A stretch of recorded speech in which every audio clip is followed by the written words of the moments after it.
I think it was about a month ago, I made a video, BishopTails number 8, and I talked about something called the horse and the rider. And oh my gosh, you guys, I got so many emails, lots. And what I was seeing was like people were saying, my horse is being bad again. My horse is effing up again. My horse. And I think I could count to about like 100 times that I saw these two words, my horse, in my email box. So this video, we're gonna do a big old deep dive into this topic some more. If you haven't seen my previous video about the horse and the rider, go back now and watch it. I'll wait. I'm patient like that. Oh, you're the stubborn type, huh? All right, well, here's my disclaimer. First of all, I am not a therapist. I am not a psychologist. I am no Sigmund Freud. If you go and you break yourself and it's because you said it was Bishop told me to, no, it's not my fault. This is entertainment purposes only, okay? But consider some of what I say, and maybe if you can apply it. I think because I am just a normal guy, it helps me communicate. It makes it a little bit easier for me to explain some stuff, you know? Like, I learned all this the hard way, guys. I lived some life and I made some mistakes and I have some regrets. So, for those of you that didn't see the previous video, basically Sigmund Freud, he created these two labels for these parts of our mind. He said there was the id and the ego. And I came along and I redid it, because that's what I do. And I wanted to call these the rider and the horse. And I think the placement is part of the key here, because one is on top and one is on bottom. And if you can imagine this analogy, maybe it's a little bit helpful for you. So basically, what it comes down to is our horse is our feelings and our emotions. It's at the bottom, way down deep. And our rider is our thinking part, with all the words and the chaos and the crazy, the chatter, and it is on top. So let me ask you guys something. What feels more powerful to you? Is it your feelings or your thoughts? Let's put it, right here for a second. Wow, that's kind of crappy looking, huh? All right, hold on for a second.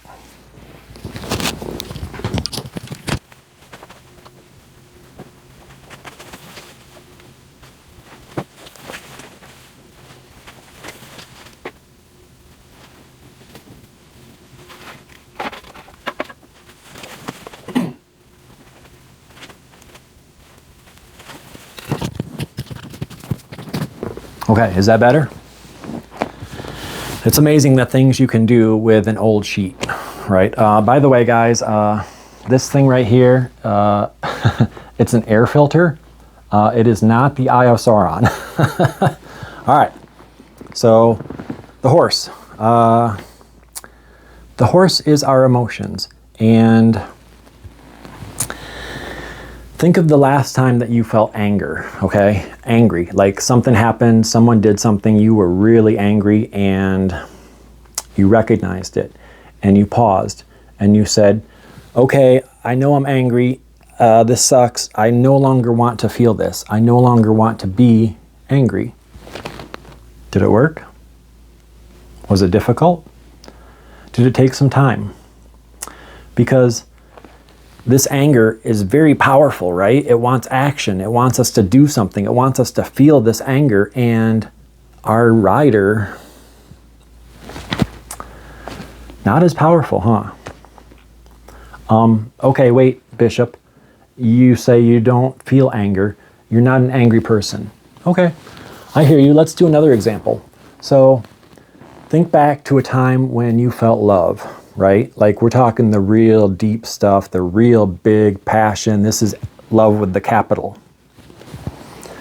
When you felt this love for this person, maybe there was something in your rider that said, hey, wait a minute.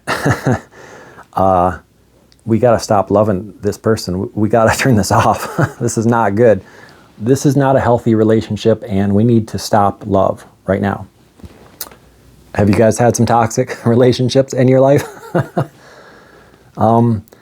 It can feel really hard to shut this down, to suppress this emotion, because we love people and we're supposed to love people and it's a good thing, but sometimes it's not the best for us, huh?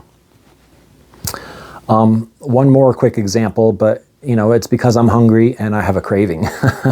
Do you guys ever have this craving where you want to have like pizza, right? For some reason, pizza sounds really good. You haven't had it in a while, or the commercials on TV, they make it look really good, huh? So my horse has a weird fascination with pizza. It's an association. When I look back, pizza to me equals happiness. So maybe it was like a birthday party or a slumber party, a sleepover, a graduation. I can remember when I was a kid, pizza was a rare thing. And we would all pile into the family van and we would drive down the street and we would walk into the store, and oh my gosh, if we were lucky, we got to sit down and we got to smell for while we waited for our pizza. And if we weren't so lucky, which was usually the case, we would take that pizza home and we would have to smell it the whole way home, and oh my gosh, it smells so good. But then we could get that first piece, we could finally stick it in our mouth hole, and we could look around at all the faces of our family members as they put this deliciousness in their mouth holes too. It was awesome. It was pizza. Nowadays, when our kids are gone and our partners are gone and we're sitting alone and it's dark and the delivery driver, he comes along and he hello, here's your pizza. And we sit and we put our pizza in our mouth in front of our TV. There's no feeling of happiness, it doesn't work the same, huh? So there's a YouTube channel, and I fell in love with it as soon as I saw it, because guys, if you have not seen this, it's called Grown Up Dora. Remember Dora the Explorer? Well, she's all grown up now, and there's grown up Boots too. So I'm going to do my best Grown Up Dora impression. Are you ready? Here it comes. Have you ever tried to eat pizza to feel happy and it didn't work? And then Boots says, I have. This stuff is awesome. Go watch it, after my video, of course. Anyway, the point is, the horse, it's way more powerful than the rider. It just is. I can give you tons more examples, but, remember the pizza one. Okay. The horse is older. Guys, think way, way back with me, okay? Let's go way back. In the beginning, when we were cold, the horse cried out, and our mama or our daddy or our grandparent or hopefully somebody, they came and they scooped us up and they held us to their chest and we were warm. And when we were hungry, our horse cried out and we were fed. And when we had to burp, our horse cried again, and they did the burpee thing, right? All this time, where was our rider? Our rider did not exist. It was only around age 2 or 3 when we started to have words, when we learned mommy and daddy and owie, and we learned Winnie the Pooh. That's when our rider was created. And guys, it was still a baby. It was just a little guy, right? So in a lot of ways, our horse is like an older brother or an older sister. So maybe you've tried this. Have you ever said, older brother, older sister, I'm right and you're wrong? Has it worked out well for you? I don't know. It's just, that's part of the dynamic that we're working with here, okay? Our horse is more powerful and it's older. And rider is less powerful and younger. Another aspect here is the autopilot, okay? Our horse is very much the autopilot of our life. I can remember back in my childhood, there was a movie, it was called Airplane. And it was about this airplane flying through the sky, and when the pilot of the airplane needed to take a break, he would push a little button, and this inflatable man would come up into the chair, and he would be the autopilot. It was great. You gotta check this out. So, autopilot is a function that carries on. It does. It just carries on. It does things for us. So, in our lives, guys, do you live in a house? Do you live in an apartment? Are there like 4 walls and a ceiling? There's some stuff in your apartment or your house? Think about it for a second. There's light switches. There's probably a toilet. It's got a little lever on it. There's a remote control for our TV.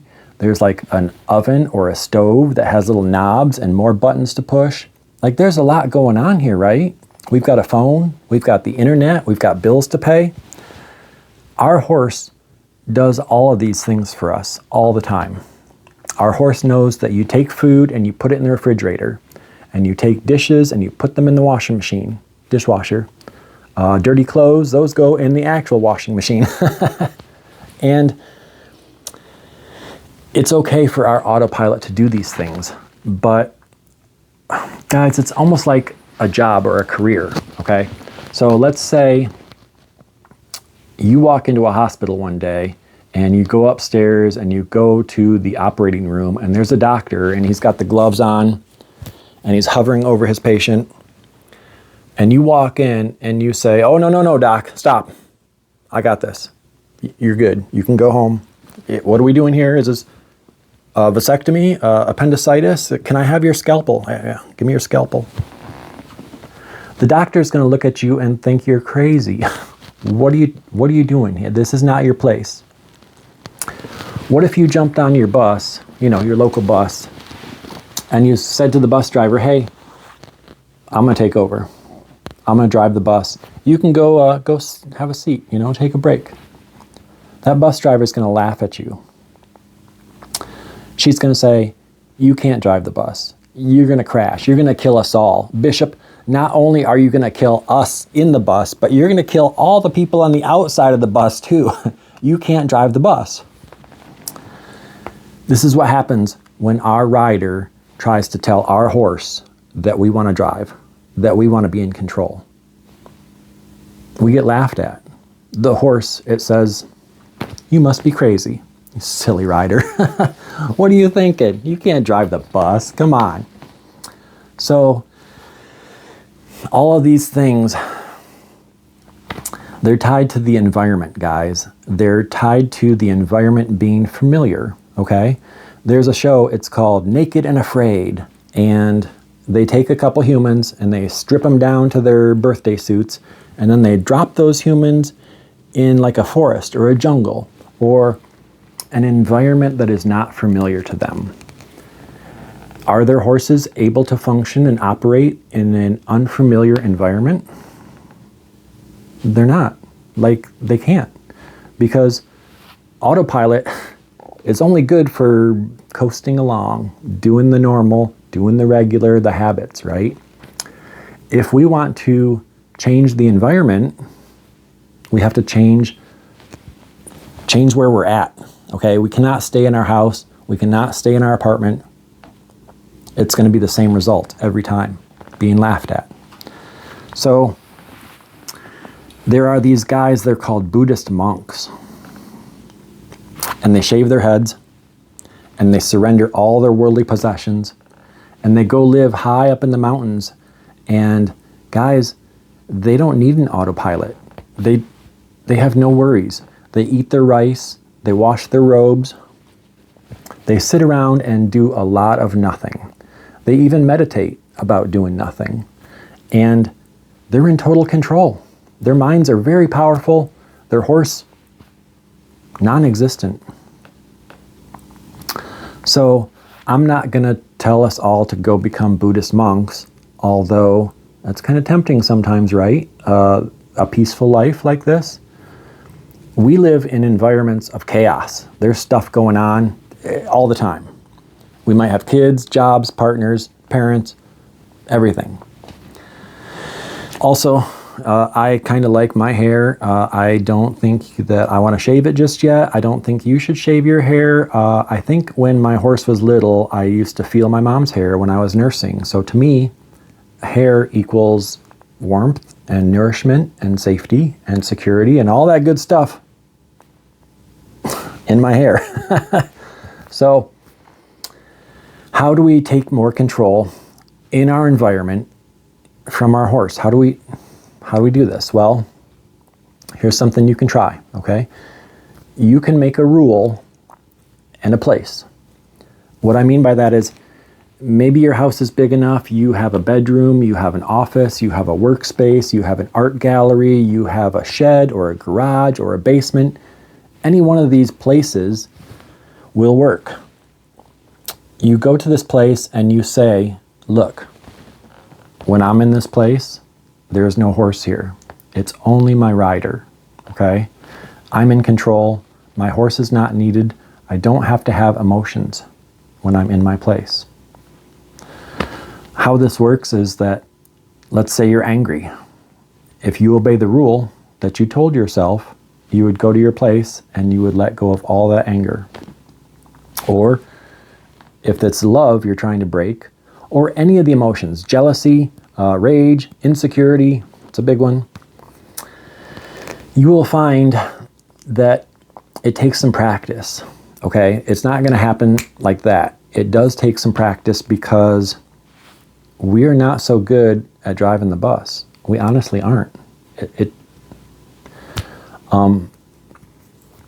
Something that I stumbled upon completely by accident, and I didn't even realize this was happening, was, guys, when I sit here and I look into this camera, it's my rider that's talking. It's all my rider. My horse, let me check real quick. Horsey? Oh yeah, he's back there. He's in the back of the bus. He's pacing. Here's what my horse is communicating to me, okay? He's not using words. He's just expressing these things. He says,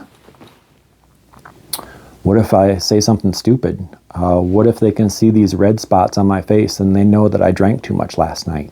What if they can see this bald spot in my hair where I'm losing my hair? What if I've got a booger? What if?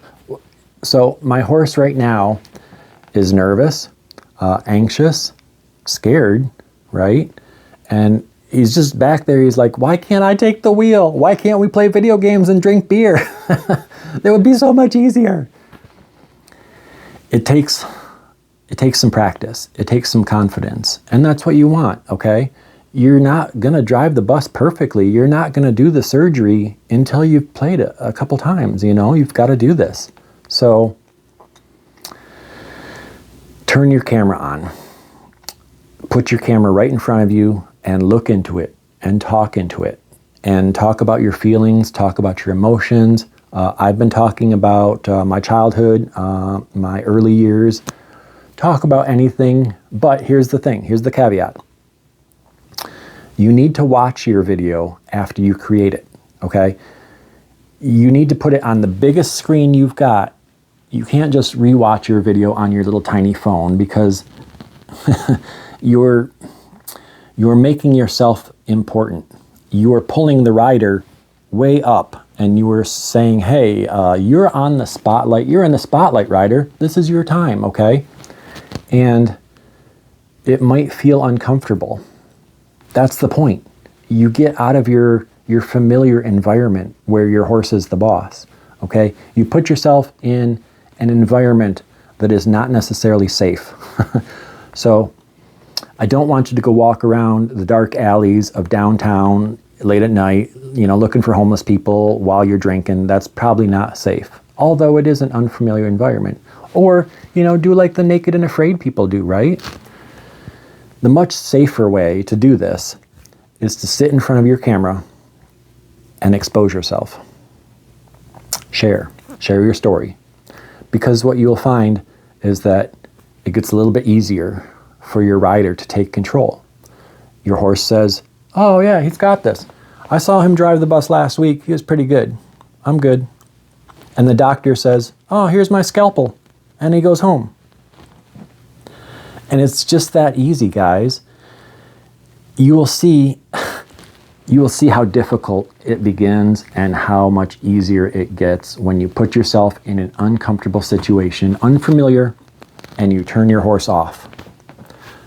In the beginning, it feels impossible to turn your horse off. It does. I can still, yeah, he's still back there. I can still check on my horse, but I'm not dominated by him, okay? It's my rider. That's who I want, you know? Guys, I'm going to say something interesting, okay? And a couple of videos, I forget, maybe it was Bishop 11, I was looking into the camera and I was talking to myself, and one of the things I said was, it's not your fault.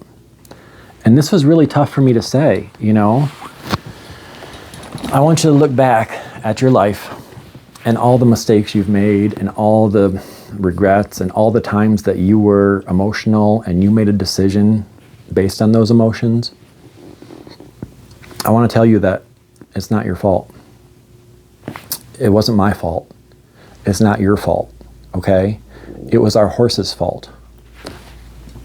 It really was. And in this stage of our lives, our horse, it did a lot.